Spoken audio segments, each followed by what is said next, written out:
नमस्कार दोस्तों, ये मेरे जीवन की एक सत्य घटना है जिसे आप अंत तक जरूर सुनिएगा। मेरे परिवार में मेरा बड़ा भाई और मेरी माँ रहते थे। मेरे भाई की शादी को 1 साल हुआ था और 6 महीने पहले मेरे पिता का देहांत हो गया था। मेरे परिवार के घरेलू मामले कमजोर थे। मेरे पिता बहुत ही मेहनतू व्यक्ति थे, इसलिए हमारे घर के खर्च वो बड़ी आसानी से उठा लेते थे। मेरे बड़े भाई भी काम करते थे, पर जब से उनकी शादी हुई तब से हमारे घर के खर्च बढ़ गए थे। मेरे पिता के देहांत के बाद हमारे घर का माहौल बदलने लगा। मेरे भाई का नाम दीपक था। पहले तो हम माँ और बेटी के साथ मेरा भाई बहुत अच्छा था, पर जिस दिन से मेरे पिता का देहांत हुआ तब से घर की सारी जिम्मेदारी मेरे भाई के कंधों पर आ गई। तब से उसके हाव भाव बदलने लगे। मेरी माँ भी बीमार रहती थी। मेरी माँ को डायबिटीज थी, जिसकी वजह से उन्हें रोज एक गोली लेनी रहती थी। एक दिन भाई मेरी माँ से कहने लगे, माँ अब मैं घर का खर्च नहीं उठा सकता। तुम जानती हो कि महंगाई कितनी बढ़ गई है, और फिर मेरी पत्नी भी गर्भवती है। तुम ये भी जानती हो कि अस्पताल में प्रसूति का कितना खर्च होता है। नॉर्मल डिलीवरी या ऑपरेशन डिलीवरी दोनों में बहुत खर्च होता है, इसलिए मुझे पैसों की व्यवस्था पहले से करनी पड़ेगी। और शादी के बाद कितने खर्च बढ़ जाते हैं ये भी तुम जानती हो, और एक बार बच्चा पैदा हो जाता है फिर उसके भी खर्च शुरू हो जाते हैं। मैं तुम दोनों के लिए जितना कर सकता था किया। अब मैं तुम दोनों से माफी मांगता हूँ, क्योंकि अब मैं तुम दोनों के लिए कुछ भी नहीं कर सकता। माँ तो भाई की सारी बातें सुनकर हैरान रह गई और उनकी आंखों में आंसू आ गए थे। माँ ने कहा, बेटा तुझे पहले से ही पता है कि तेरे सिवाय इस दुनिया में हमारा कोई नहीं। अगर तू भी हमसे पीछा छुड़ाएगा तो हम कहाँ जाएंगे और क्या करेंगे। भाई ने कहा कि मुझे नहीं पता कि तुम दोनों क्या करोगे, लेकिन अब मैं इतना जानता हूँ कि मेरे पास अब कुछ भी नहीं। अब मैं अपना खुद का परिवार संभालना चाहता हूँ, इसलिए अब मैं तुम्हारी कोई मदद नहीं कर सकता। मैं खुद बहुत मजबूर हूँ, वरना तुम तो जानती हो कि मैं तुम्हारी कितनी फिक्र करता हूँ। माँ कहने लगी, बेटा दीपक, अगर तुझे मुझ विधवा की कोई परवाह नहीं तो कम से कम अपनी बहन की तो चिंता कर। वो अब जवान हो गई है, उसकी शादी करके उसे उसके ससुराल विदा करना है। मेरा क्या है, मैं अपनी जिंदगी कैसे भी काट लूंगी। माँ की बात सुनकर भाभी भी अपने कमरे से बाहर आ गई और बोलने लगी कि दीपक, मैंने तुमसे पहले ही कहा था ना कि हमें ये घर छोड़कर कहीं और चले जाना चाहिए। माँ हमें शांति से जीने नहीं देंगी, उनके खर्च कभी खत्म नहीं होते। तुमने इन्हें अपनी सारी समस्याएं साफ साफ बता दी हैं, फिर भी तुम्हारी माँ तुम्हारी परवाह नहीं करती। उन्हें तुम्हारा कोई ख्याल नहीं, बस वो तो सिर्फ अपना ही रोना रोती रहेंगी। दीपक भैया अपनी पत्नी से कहने लगे, हाँ तुम बिल्कुल सच कह रही हो। अपना सारा सामान पैक करो, हम अभी यहाँ से निकल जाते हैं। ये सुनकर मेरी माँ जैसे पागल सी हो गई थी। माँ कहने लगी, नहीं नहीं बेटा, ऐसा मत कर। ठीक है, अगर तुम लोग घर के खर्च के लिए पैसे नहीं दोगे तो भी चलेगा, लेकिन तुम्हें इस घर के सिवा कहीं और जाने की कोई जरूरत नहीं। तुम्हारा इस घर में रहना ही मेरे लिए काफी है। इस घर में भी एक पुरुष का होना बहुत जरूरी है, क्योंकि तेरी जवान बहन घर में बैठी है। तेरी वजह से ही तेरी बहन को कोई नजर उठाकर नहीं देखता। भाई कहने लगे, माँ तुम्हारे पास अभी भी समय है, सोच लो। फिर तुम मुझसे ये मत कहना कि मैं पैसे नहीं देता, और तुम मुझे इस घर में देखना चाहती हो या नहीं। इतना कहकर वो कमरे से बाहर निकल गए और भाभी भी अपने कमरे में चली गई थी। मैं आकर अपनी माँ के पास बैठी तो माँ ने मुझे सीने से लगाया और रोने लगी। तो मैं ऊंची आवाज में माँ से कहने लगी, माँ तुम इन दोनों को घर से बाहर क्यों नहीं फेंक देती। जब पिताजी जिंदा थे तब भाई और भाभी उनकी कमाई खाते थे, और अब सारी जिम्मेदारी भाई पर आ गई है, तब भाई घर छोड़कर जाने की बात कर रहे हैं। भाई से कुछ नहीं हो सकता तो कम से कम हमारे साथ वो शांति से तो रह सकते हैं, लेकिन वो तो अपनी जिम्मेदारी से हाथ छुड़ा रहे हैं। ये घर तुम्हारा और पिताजी का है। अगर ये दोनों पति पत्नी यहाँ से चले गए तो हम किराएदार रखेंगे, जिससे हमारे खर्च आसानी से निकल जाएंगे। फिर उन्हें घर में रखने का क्या फायदा। माँ मेरे मुंह पर हाथ रखते हुए बोली, चुप हो जा रोहिणी, तुझे मेरी कसम है, चुप हो जा। मैं ये बात तो अच्छी तरह जानती थी कि भाभी हम माँ बेटी को पसंद नहीं करती है। भाभी हम दोनों माँ बेटी को घर से बाहर भेजने में कामयाब नहीं हो रही थी। पापा जिंदा थे तब तो वो मेरी और माँ की ज्यादा चिंता करते थे। वो कहते थे कि मेरे जाने के बाद तुम दोनों का क्या होगा। मुझे नहीं लगता कि ये दोनों पति और पत्नी तुम्हारा ख्याल रखेंगे। मेरे पिता बहुत गुस्से वाले और प्रामाणिक इंसान थे। मेरे पिता जानते थे कि उनका बेटा अपनी पत्नी के पक्ष में बहुत बोलता है, और वो ये भी जानते थे कि उनके जाने के बाद मेरा भाई हमें संभालेगा नहीं। अभी मेरे पिता को गुजरे सिर्फ 6 महीने ही हुए थे और मेरे भाई ने हमसे नजरें फेर ली थी। मेरी माँ के इलाज के लिए भी पैसे देना बंद कर दिया था। मेरी माँ को शुगर की बीमारी थी, जिसकी वजह से उन्हें रोज एक गोली लेनी पड़ती थी। पर जब से भाई ने पैसे देना बंद कर दिया था तो माँ ने भी दवा लेना बंद कर दिया, जिसकी वजह से मेरी माँ की तबीयत हमेशा खराब रहती। मेरी माँ दिन ब दिन कमजोर पड़ती जा रही थी। उनकी हालत देखकर मेरा दिल खून के आंसू रो पड़ा, लेकिन मैं अपनी माँ के लिए कुछ भी नहीं कर सकती थी। भाई ने तो हम दोनों को छोड़ ही दिया था। पहले तो पिता की कमाई से घर का खर्च चलता था। पापा ने भाई को बहुत पढ़ाया था, जिसकी वजह से उनके पास बहुत अच्छी नौकरी थी, और हम दोनों बहनें ज्यादा पढ़ी लिखी नहीं थी। शुरुआत से ही भाभी यही चाहती थी कि वो हमारे परिवार से अलग रहे। विधवा माँ और अनाथ बहन को समझने वाला कोई नहीं था। एक भाई ही हमारा सहारा था, और उसे भी हमारी फिक्र नहीं थी। माँ रोते रोते मुझसे यही पूछती कि पता नहीं बेटा, हम दोनों माँ बेटी का खर्च अब कैसे चलेगा, हमें खाना कौन देगा। मेरी माँ के इन सवालों का मेरे पास कोई जवाब नहीं था, इसलिए मैं चुप रही। शाम तक हम माँ बेटी अपनी समस्याओं में खोए हुए थे।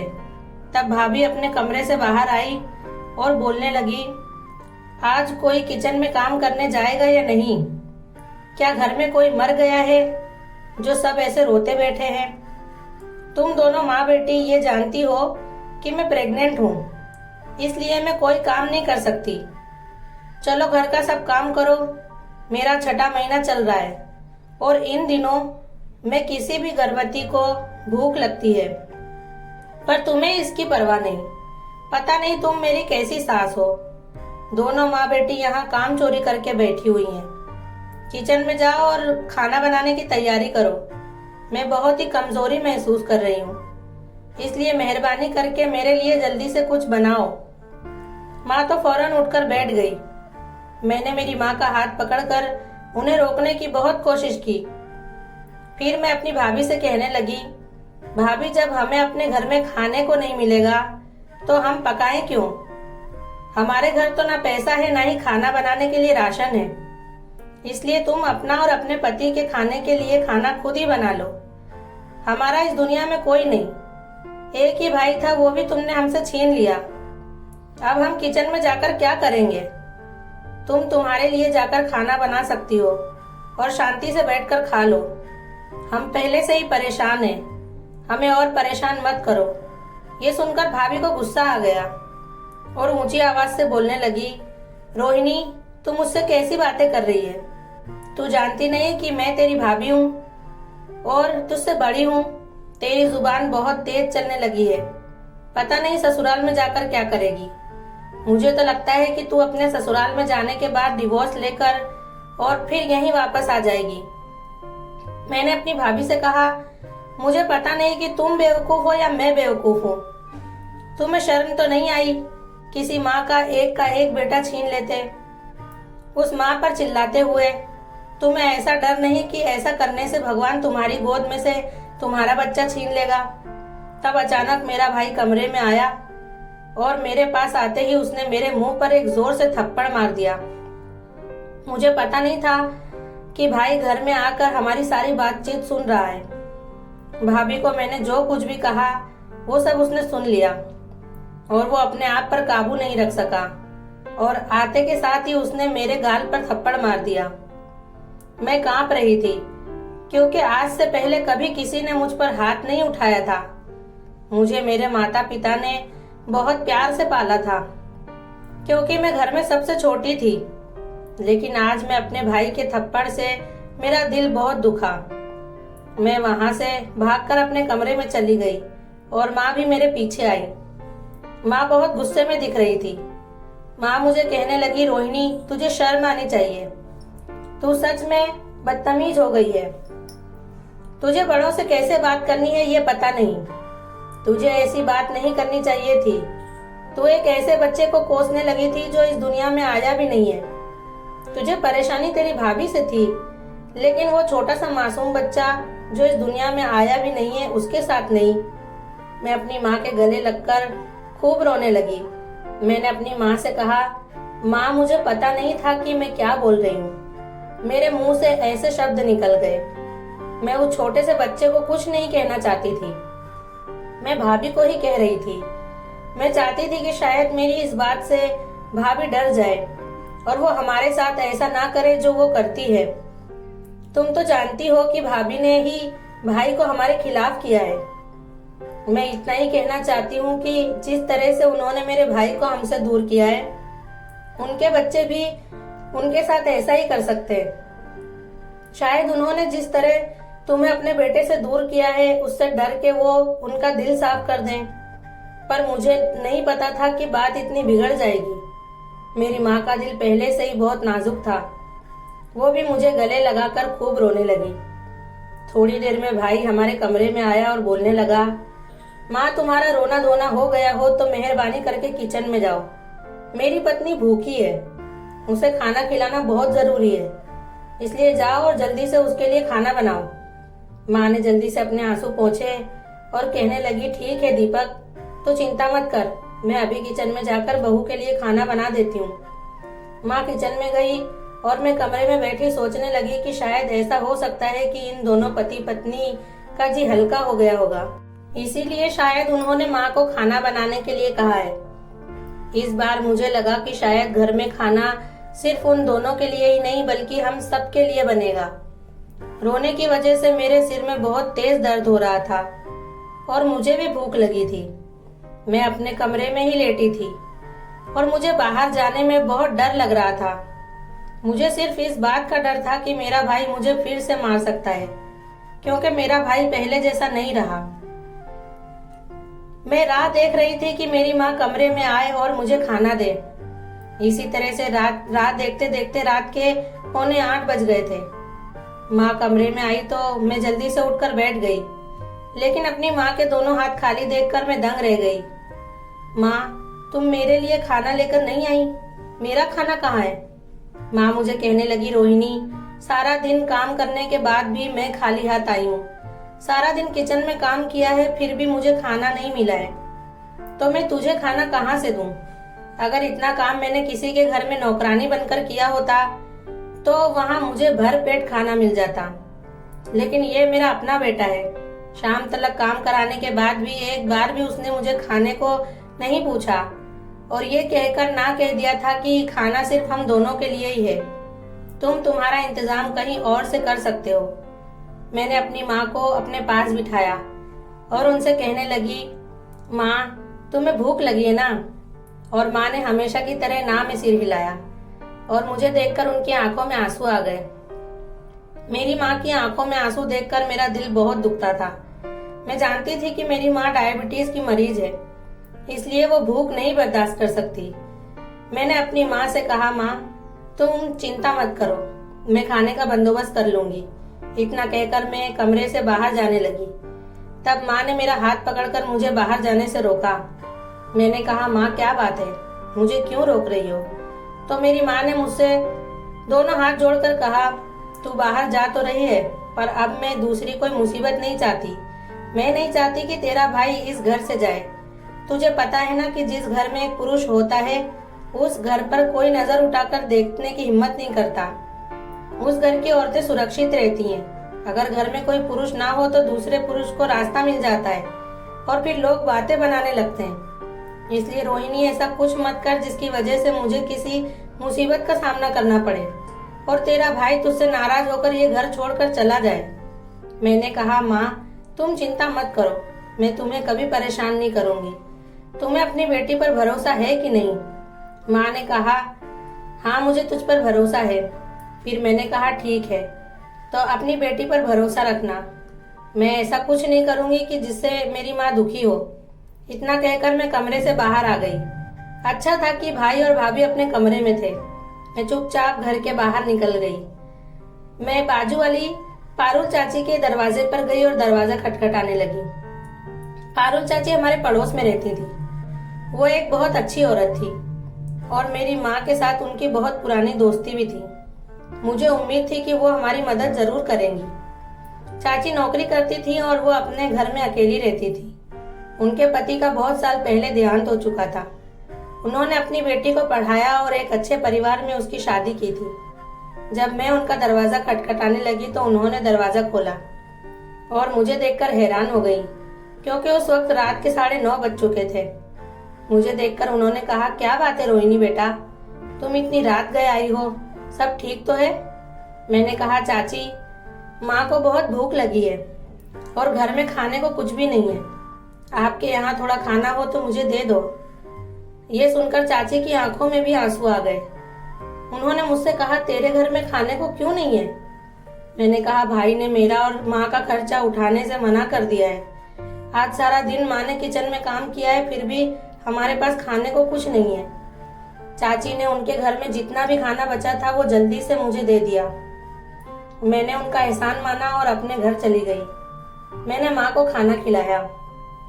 फिर माँ मुझसे पूछने लगी कि तुझे खाना कहाँ से मिला? मैंने अपनी माँ से कहा कि ये खाना मैं पारुल चाची के यहाँ से लेकर आई हूँ। माँ ने मुझसे कहा, रोहिणी तू किसी के घर जाकर खाना क्यों मांगती है? तूने जो किया वो मुझे पसंद नहीं आया। किसी के घर जाकर इस तरह से खाना मांगना अच्छी बात नहीं। मैंने तुम्हें कभी किसी के आगे हाथ फैलाना नहीं सिखाया। मैंने अपनी माँ से कहा, माँ जब अपने ही लोग अपना साथ नहीं देते तब दूसरों से मदद मांगना हमारी मजबूरी बन जाती है। माँ कहने लगी, रोहिणी मुझे तेरी जुबान से बहुत डर लगता है। तू बहुत बोलने लगी है। मुझे लगता है कि तू मेरे लिए कोई नई मुसीबत जरूर खड़ी करेगी। मैं तेरे आगे हाथ जोड़ रही हूँ। जब तेरे भाई ने हम पर जुल्म करना शुरू किया है तो अपने भाई जैसी मत बन। तेरे ऐसे शब्दों ने मुझे बहुत परेशान कर दिया है। क्या तुझे अच्छा लगेगा कि तेरी ऐसी बातें सुनकर मैं बीमार पड़ जाऊं? मैंने माँ की बातें सुनी। दूसरे दिन पारुल चाची हमारे घर आई। उन्होंने माँ को 12,000 रुपए दिए। माँ उन पैसों को लेने से इनकार कर रही थी। तो चाची ने कहा कि अगर तुम ये पैसे नहीं लोगी तो मुझे अच्छा नहीं लगेगा। अगर तुम मुझे अपनी बहन मानती हो तो ये पैसे लेने में तुम्हें कोई आपत्ति नहीं होनी चाहिए, नहीं तो मैं ये समझूंगी कि तुम मुझे अपना नहीं मानती। माँ वो पैसे लेना नहीं चाहती थी, लेकिन पारुल चाची के जोर देने की वजह से उन्होंने ये पैसे ले लिए। लेकिन पारुल चाची से कहा कि मैं तुम्हें पैसे जल्द लौटा दूंगी। तो चाची ने ना में सिर हिलाते हुए कहा कि मुझे इन पैसों की जरूरत नहीं है। तुम जानती हो कि मैं नौकरी करती हूँ और अच्छी रकम भी कमा लेती हूँ। एक बेटी थी, उसकी शादी हो चुकी है। ये पैसे मेरी तरफ से तुम्हें भेंट है। मेहरबानी करके इसे स्वीकार कर लो। माँ बिल्कुल खामोश हो गई थी। पारुल चाची के जाने के बाद माँ बाजार गई और थोड़ा राशन लेकर आई और माँ ने घर पर खाना बनाया था और भाभी घर में खाना बनने की राह देख रही थी। मैंने माँ को साफ ना कह दिया था कि आज घर पर कुछ भी हो जाए, लेकिन तुम भाभी को अपने हाथ से खाना बनाकर नहीं दोगी। माँ कहने लगी, रोहिणी तू क्या बोल रही है? तू पागल हो गई है। मैं मजबूर हूँ। मैंने माँ को अपनी कसम दी थी और कहा कि अगर तुम मजबूर हो तो मैं भी मजबूर हूँ।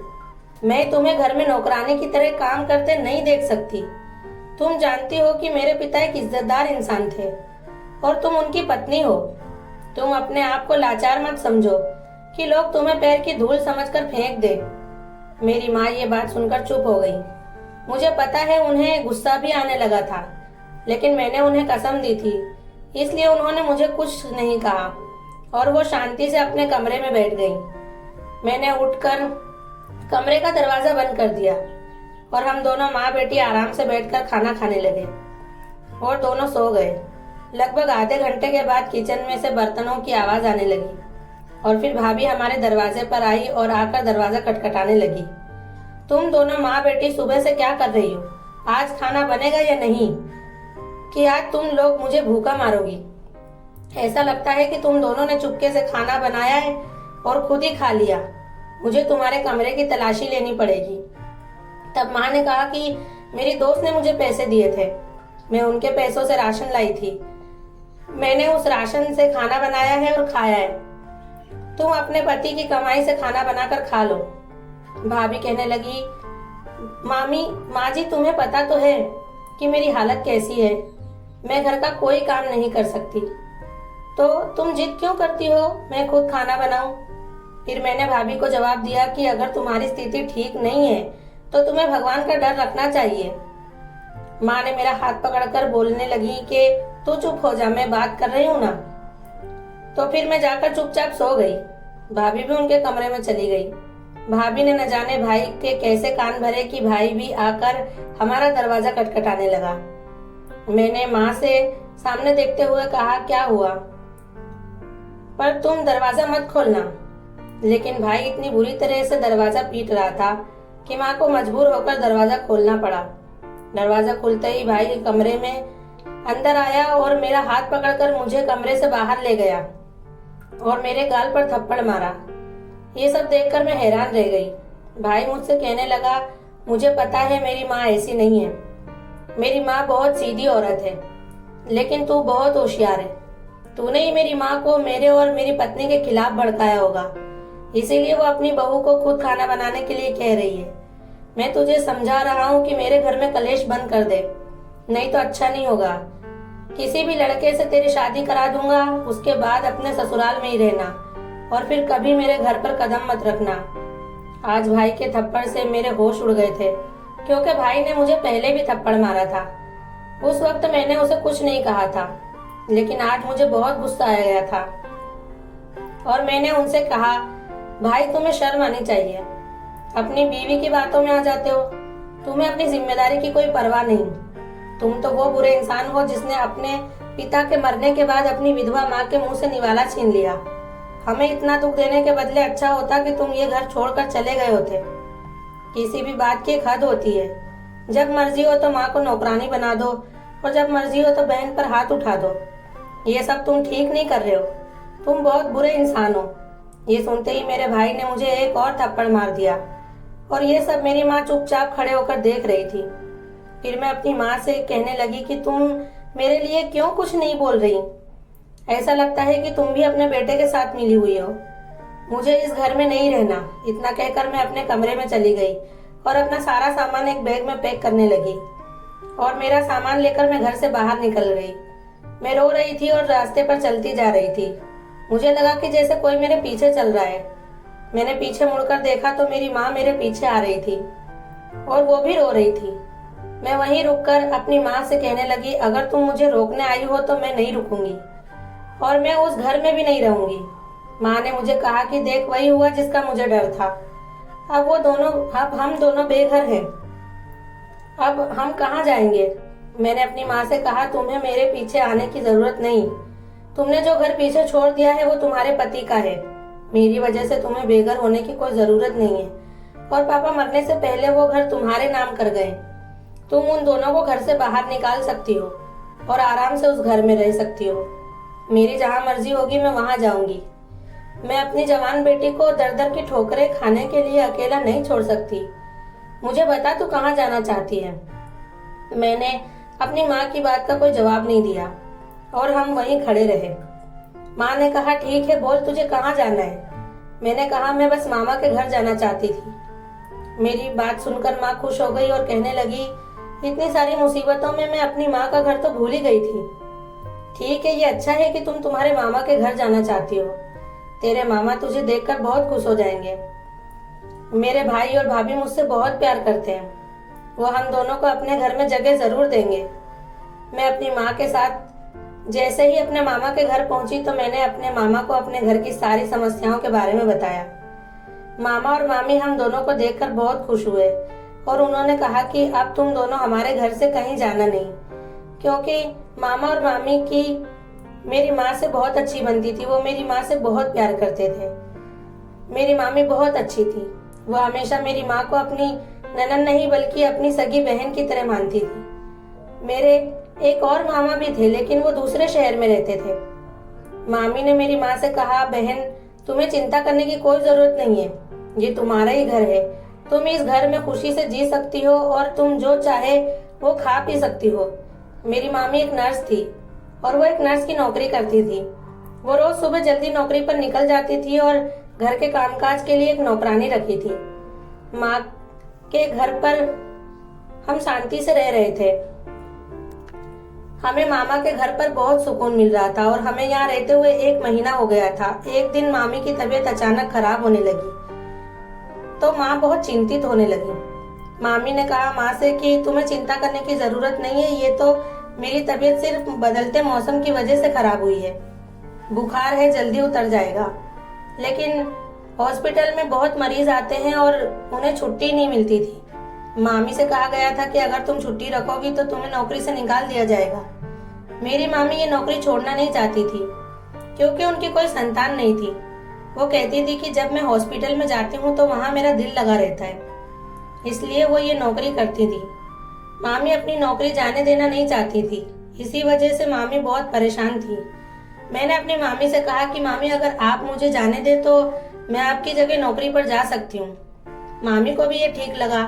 उन्होंने कहा ठीक है, अगर डॉक्टर परमिशन दे तो तुम वहां जा सकती हो। जब उन्होंने डॉक्टर से पूछा तो डॉक्टर ने परमिशन दे दी क्योंकि मामी सच में बहुत बीमार थी, वो हॉस्पिटल जाने की स्थिति में नहीं थी। इस तरह से मैं अपनी मामी की जगह पर हॉस्पिटल जाने लगी थी।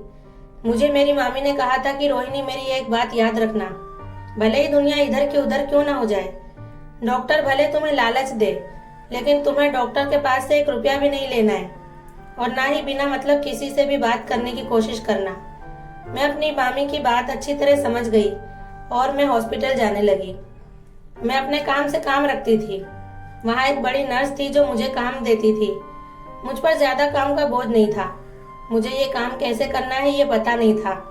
मुझे सिर्फ मरीजों की देखभाल करने को रखा गया था और अगर मरीज की तबीयत अचानक बिगड़े तो वहाँ डॉक्टर को बुलाकर लाना, यही मेरी ड्यूटी थी। मैं हॉस्पिटल में किसी से भी बेमतलब से कोई बात नहीं करती थी। एक दिन एक नर्स मेरे पास आकर बैठी और मुझसे बात करने लगी कि तुम बहुत उदास रहती हो, ऐसा लगता है कि तुम किसी बात से बहुत परेशान हो। मैंने उसे अपने दिल की बीते दिनों की सारी बातें बताई। आज मेरा मन बहुत उदास था। मैं अपने आप को नियंत्रित नहीं कर पाई और उस नर्स को अपने भूतकाल के बारे में सारी बातें बता दी। मेरी बातें सुनकर वो भी उदास हो गई और कहने लगी, तुम भी तुम्हारे लिए कोई अच्छी नौकरी ढूंढ लो। जो लड़की अपने पैरों पर खड़ी हो वो बहुत मजबूत होती है। उसने कहा जब तक तुम्हारी मामी हॉस्पिटल नहीं आती तब तक तुम अपने लिए थोड़े पैसे कमा लो। मैंने उससे कहा ये कैसे शक्य है। वो कहने लगी, मेरे पास एक काम है जो बहुत ही आसान है, क्या तुम वो कर सकती हो। मैंने आश्चर्य से उसकी तरफ देखा कि पैसे कमाने के लिए कोई काम आसान कैसे हो सकता है। मैंने कहा तुम कहना क्या चाहती हो। उसने मुझसे कहा यहाँ एक लड़की काम करती है जो इन दिनों अस्पताल में आती नहीं है, वो मेरा काम करती थी। इस हॉस्पिटल से जुड़ी हुई एक और हॉस्पिटल है और कितनी ही चीज यहाँ से उस हॉस्पिटल में ले जानी है। अगर तुम इस काम में मेरी मदद करोगी तो तुम्हारी मदद के बदले तुम्हें पैसे मिलेंगे जिसका इस्तेमाल करके तुम तुम्हारे सारे खर्च उठा सकती हो। मैंने उस नर्स की ऑफर स्वीकार कर ली, लेकिन मुझे ये पता नहीं था कि वहां से कौन सी चीजें ले जानी है और मुझे उसने कहा था कि इस बारे में मैं किसी को न बताऊं क्योंकि सारी नर्स ऐसा काम ढूंढती रहती हैं। लेकिन ये एक भरोसेमंद इंसान का काम है, इसलिए मैं किसी पर भी भरोसा नहीं कर सकती। तुम मुझे ईमानदार और भरोसेमंद लगती हो क्योंकि तुमने मुझ पर भरोसा करके मुझे अपने दिल की सारी बात बताई है। इसका मतलब कि तुम मुझ पर विश्वास करती हो और मुझे तुम पर पूरा भरोसा है। उस नर्स ने जैसा मुझे कहा था ठीक वैसे ही ये बात मैंने अपनी मामी से भी छुपाई थी। लेकिन जब वो नर्स ऑपरेशन रूम में जाती तो एक थैली लेकर आती और मुझसे कहती कि इस एड्रेस पर तुम्हें ये थैली पहुंचानी है। जब मैं उस एड्रेस पर गई तो वहाँ एक बहुत बड़ा हॉस्पिटल बना हुआ था। मुझे उस अस्पताल में जाकर वहाँ के चपरासी से मिलना था और उसे वो थैली देनी थी। मैं अब यही करती थी और उसके बदले में मुझे हजारों रुपए देते थे वो लोग। मैंने 10 दिन में 50,000 रुपए कमा लिए थे और मैं उन रुपयों को देखकर बहुत खुश हो रही थी, क्योंकि वो मेरे कमाए हुए रुपए थे। अब शायद हमारे हालात सुधर जाएंगे। मुझे इतने छोटे से काम के लिए बहुत ज्यादा पैसे मिलते थे, लेकिन मैं ये सोचने पर मजबूर थी कि उस थैली में क्या है जो वो नर्स मुझे देती है, क्योंकि वो थैली इतनी अच्छी तरह से पैकिंग होती है कि उसे खोलना मेरे लिए अशक्य था। क्योंकि अगर मैंने कभी उस थैली को खोलने का प्रयत्न किया होता तो उस चपरासी को पता चल जाता कि किसी ने इस थैली को खोलने का प्रयत्न किया है। लेकिन मुझे इस बात का डर था कि वो नर्स ये काम सबसे छुपा के करने को कहती थी। एक दिन मैंने ये निश्चय कर लिया कि मैं ये थैली खोलूंगी और ये चेक करूंगी कि उस थैली के अंदर क्या है। लेकिन मैं ये सोचकर डर जाती थी कि जो पैसे मुझे मिलते हैं वो कहीं बंद ना हो जाएं। लेकिन एक दिन जब मैं वो बैग चपरासी के पास देने गई, तब मैंने उसका पीछा किया कि वो कहाँ जा रहा है। वो चपरासी हॉस्पिटल के पीछे वाले हिस्से में गया। वहाँ एक छोटा सा रूम था। उस रूम में बहुत सारे कांच के शोकेस थे। पता नहीं कैसी कैसी चीज उस रूम में रखी हुई थी, मैं ये समझ नहीं पा रही थी। उन्होंने थैली एक तरफ रखी और दरवाजा अंदर से बंद कर दिया। उसके बाद रूम में क्या हो रहा है ये देखना मेरे लिए मुश्किल हो गया था। मैं बैग के अंदर का रहस्य नहीं जान सकी। फिर दूसरे दिन मैंने तय कर लिया था कि आज तो मैं खुद ये थैली खोलकर देखूंगी। जब नर्स ने मुझे वो थैली दी तो मैं उसे वहां से ले गई और रास्ते में मैंने उस थैली को खोलकर देखा। जैसे ही मैंने उस थैली के अंदर देखा तो मेरी आंखें फटी की फटी रह गईं, क्योंकि उसमें लोगों की किडनी रखी हुई थी और वो बहुत अच्छी तरह से पैक की गई थी। अब मैं ये बात जान चुकी थी कि हॉस्पिटल में लोगों के ऑपरेशन के वक्त उनकी किडनी निकाल ली जाती थी और उसे मेरी मदद से दूसरे अस्पताल में पहुंचाया जाता था और वो किडनी बहुत महंगे दामों में बिकती थी और इस तरह से हॉस्पिटल का स्टाफ बहुत अच्छी कमाई कर लेता था। ऑपरेशन के वक्त मरीज ये जान नहीं पाते थे। ये हॉस्पिटल एक सरकारी हॉस्पिटल था जहां बहुत सारे गरीब मरीज अपना इलाज करवाने के लिए आते थे। वहां के सारे डॉक्टर एक जैसे नहीं थे। चंद डॉक्टर ही मरीजों की किडनी निकालकर महंगे दामों में दूसरे हॉस्पिटलों में ट्रांसफर करते थे। मैंने तय कर लिया कि मैं ये सच सबके सामने लाऊंगी, क्योंकि गरीब मरीजों के साथ धोखा किया जा रहा था। अब मैं पूरी बात समझ गई थी कि वो नर्स मुझसे गैर कानूनी काम करवा रही थी। मैंने तय कर लिया था कि अब मैं उस नर्स का इस गैर कानूनी काम में साथ नहीं दूंगी। मैंने बहुत हिम्मत जुटाई और हॉस्पिटल गई और वहाँ के बड़े डॉक्टर से बात की। इस बात से वो बिल्कुल अनजान थे कि उनके नीचे काम करने वाले जूनियर डॉक्टर ऐसे गैर कानूनी काम कर रहे हैं। मैंने जो कहा उसे सुनकर उन्हें बहुत आश्चर्य हुआ। पहले तो उन्होंने इस बात को मानने से इनकार किया, लेकिन जब मैंने उन्हें सबूत दिया तब उन्होंने मेरी बात को माना और मुझे शाबाशी दी। बड़े डॉक्टर ने पुलिस को फोन किया और उन डॉक्टरों को गिरफ्तार करवाया जिन लोगों की किडनी डॉक्टर ने निकाल ली थी। उनकी जांच से भी पक्के सबूत मिल गए और दूसरे हॉस्पिटलों में भी जो डॉक्टर इस काम में जुड़े हुए थे उन तमाम डॉक्टर को भी पुलिस के हवाले कर दिया गया और उन लोगों को कड़ी से कड़ी सजा देने की मांग उठी।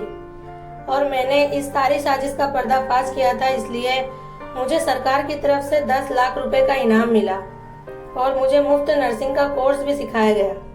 कुछ दिन बाद मामी की तबीयत ठीक हो गई और वो फिर से हॉस्पिटल जाने लगी। फिर हम दोनों माँ बेटी भी अपने घर वापस लौट गए। हमें अचानक घर आते देख भाई और भाभी चौंक गए। अब मैं भाभी की बातों पर ध्यान नहीं देती थी और अगर भाई माँ को घर छोड़कर जाने की धमकी देते थे तो माँ उन्हें साफ कह देती थी कि अगर जाना हो तो अपना सामान उठाओ और यहाँ से चले जाओ। तो माँ की बातें सुनकर भाई चुपचाप घर में बैठ जाते, क्योंकि इतनी महंगाई में भला कोई अपना घर छोड़कर क्यों जाएगा। अब हमें पता चला कि पहले भाई हमारा खर्च ना उठाना पड़े इसलिए घर छोड़कर जाने की धमकी देते थे।